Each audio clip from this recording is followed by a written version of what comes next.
In 6 days, Vikings fans went from planning playoff parties This is our year. to pure panic. Why do Viking fans immediately go to this dark place after like one loss? I think that is just pure past. It's the history.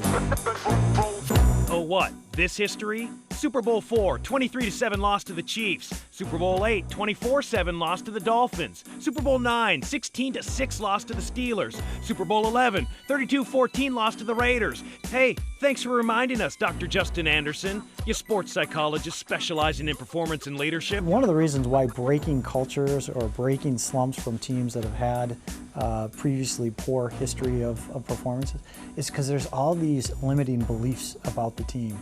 And unfortunately, the Minnesota Vikings have snake bit so many Minnesotans. You just become, well, here we go again. Sure, but after Sam Bradford easily finished off the Saints with 3 touchdowns last week, what could go wrong? Oh, what? Bradford missed practice? Oh, what? He had to have an MRI on the same knee he had 2 major surgeries on? Oh, what? Now he's hurt? A lot of times we see athletes that have had injuries in the past tend to nurse that injury a little bit more and protect it a little bit more. Now, Bradford had a great season last year. The Vikings did not extend his contract. Would not having a contract affect this situation potentially with an athlete? I think the thing you'll see in the pros is that those guys have to look out for themselves, and they do.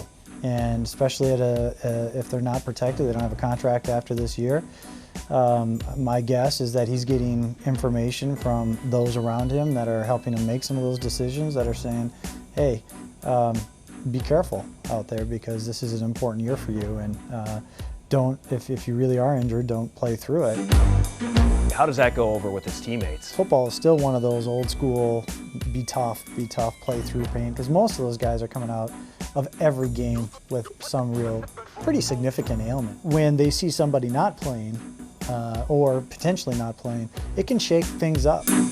Could that explain Mike Zimmer's surliness after Sunday's loss to the Steelers? I'm not angry or upset. I'm just tired of these questions about Sam. Sam's fine. I think coaches have to walk that fine line of protecting that personal health information as well as trying to be as transparent. And that sometimes I think they miss on that. And then when they get called on it over and over again, my guess is that he meets that with the defensiveness of sort of, hey, back off. But the weight of this franchise is heavy. Those 4 Super Bowl losses. And since then, 4 more heartbreaking NFC Championship losses. And that's why today, 1 loss feels like a lost season. And it makes us so angry. Is there a way to break it outside of winning the Super Bowl? Winning the Super Bowl would be the easiest way to break that. I think when you have a certain amount of personality on the team that can break that tradition, create a different culture, create a different way of interacting with the community, I think that can break it. We're not certain whether or not that culture is here yet.